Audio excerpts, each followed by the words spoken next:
नमस्कार मित्रांनो, मी आपल्यासोबत आहे भूषण महाजन. चॅनलचं नाव आहे खानदेश पेट अँड बर्ड्स.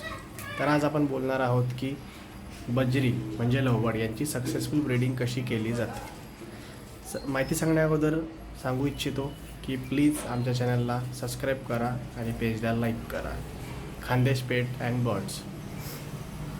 तर मित्रांनो, आज मी तुम्हाला सुरुवात करतो यापासून की आज प्रत्येकाला असं वाटतं की आपल्या घरात एक बर्ड पेट्स म्हणून आपल्याकडे लवबर्ड्स असले पाहिजे, आणि फक्त असले नाही पाहिजे तर त्यांनी आपल्या घरामध्ये एक सक्सेसफुल ब्रीडिंग केली पाहिजे.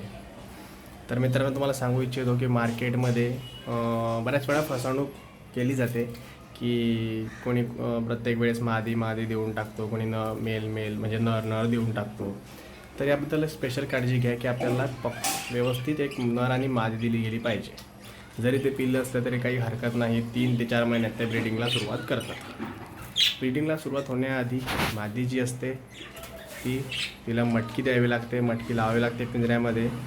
एक चांगल्या मोठ्या साईजचा पिंजरा पाहिजे जेणेकरून त्याच्यामध्ये ते फिरू शकतील, त्यांची एक्सरसाइज येईल व्यवस्थित.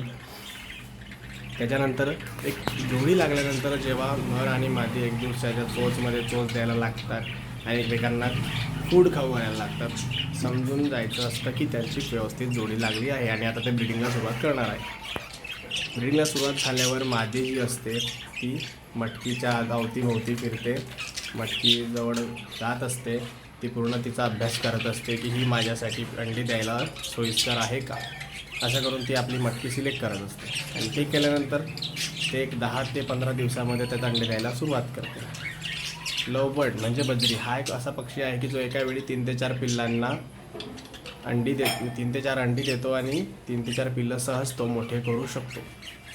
यांची जी ब्रीडिंग असते ही खूप फास्ट चालत असते आणि हे खूप लविंग आणि चांगले पेट्स आहे. मित्रांनो, तुम्हाला सांगू इच्छितो की सर्वांनी आपल्या घरात ठेवावे. आणि खूप छान बर्ड आहे, सुंदर कलर त्यांच्यामध्ये येऊ शकतात ब्रीडिंगनंतर. तरी प्लीज तुम्ही हे बर्ड ठेवू शकता आपल्या घरामध्ये आणि तुम्ही यांची ब्रीडिंगसुद्धा चांगल्या प्रकारे करू शकता. धन्यवाद मित्रांनो.